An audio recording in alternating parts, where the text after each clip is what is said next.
see how that fits into our CRRT circuit. So the first of these modes that we're going to talk about here is going to be our slow continuous ultrafiltration, or Scuff. Now essentially this is the process of removing fluid, so ultrafiltrate or effluent, at slow rates and without using any replacement fluid. Now this mode uses the principle of ultrafiltration, but because of the slow rate of it, we have little to no solute clearance, aka convection. And so let's go ahead and place this one on our chart here under the hemofiltration. And the main goal of Scuff is going to be the safe removal of fluid from the patient who has fluid overload. Now when we talk about the setup of our CRRT circuit, we're not going to be using any dialysate nor replacement fluid. So essentially the circuit that I have shown here as an example is exactly what we're going to have. We're just going to pull blood from the patient and we're going to pull a small amount of fluid off as effluent. So pretty straightforward.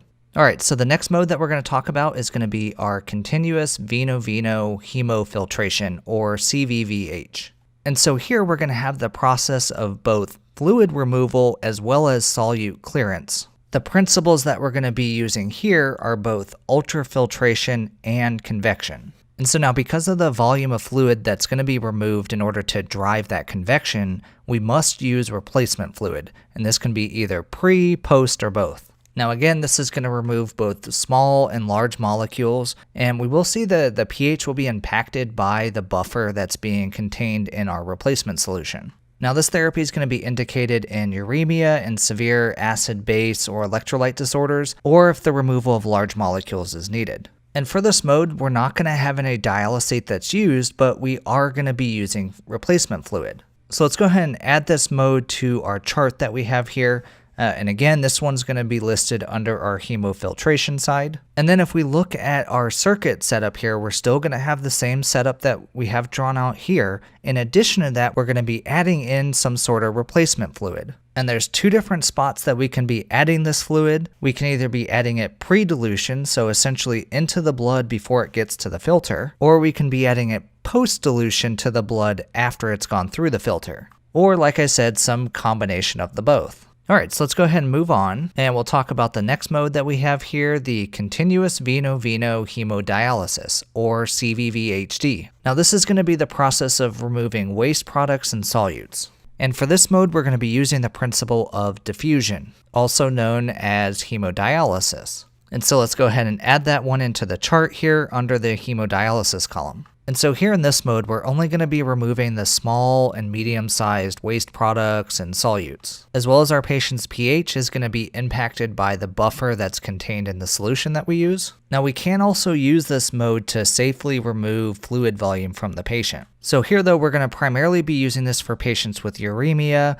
and either severe acid-base or electrolyte imbalances. And for this setup here, we're going to be using dialysate, but not replacement fluid. So here we're going to have our dialysate solution, which we're going to infuse into the filter on the outside of those hollow fiber semi-permeable membrane tubes that are carrying the blood. And then that dialysate is going to come out of the filter in the form of the effluent. So you can think here, because we have this dialysate fluid flowing through the filter on the outside of that semi-permeable membrane, we're creating that concentration gradient, thus giving us the diffusion or the hemodialysis, which makes up its name. All right, and so moving on, we'll talk about the last mode of therapy that we have, something that we call continuous veno-veno hemodialifiltration, or CVVHDF. So here again, this is going to be the process using a combination of principles to remove waste products, solutes, as well as fluid. And so here, the principles that we're going to be using are going to be diffusion,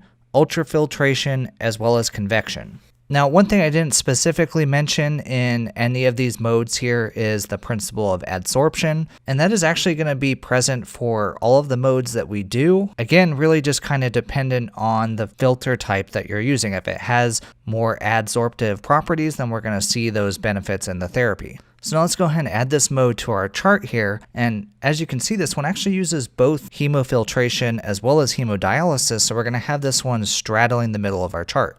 Now, in my experience though, most patients are typically just ran on this type of therapy. Part of the reason is because it's going to be the most efficient and can contribute both to removing fluid, controlling our patient's fluid balance, as well as that waste and solute clearance. But in addition to that, if we want to change modes for our patient, you can't on some machines add the therapy as you go. You'd have to stop, take down the filter, and reset it up with the new therapy that you want to do, as opposed to if you have the patient running in CVVHDF, you can just turn down the flows to either replacement or dialysate, which would essentially be doing the same thing. So speaking of that, this therapy is going to require both the use of dialysate and replacement fluid. And this therapy is going to be effective at clearing small, medium, and large size molecules. Our patient's pH is going to be impacted by the buffer in the solutions, and we can safely remove fluid from our patients in this mode. And our indications to use this one here is going to be for uremia, severe acid-base and electrolyte imbalances, fluid removal, or when large molecule clearance is necessary. So again, looking back at our circuit setup, we're going to have the use of both the dialysate as well as the replacement solution. And again, we'll have our dialysate going in top to bottom in the filter and coming out as effluent. And then we'll have our replacement solution either going in pre-dilution into the blood before the filter, or running as post-dilution going into the blood after the filter. And so in this mode, we're going to be using all of the different parts and all of the different fluids that we talked about in that second lesson as we went through the full setup of the CRRT circuit. So again, CVVHDF is going to be our most inclusive. It's going to be hitting both the hemofiltration and the hemodialysis and really providing the most amount of clearance and support for our patients. All right, so I hope this lesson really kind of clearly explained the differences between the different modes that we have for CRRT and really also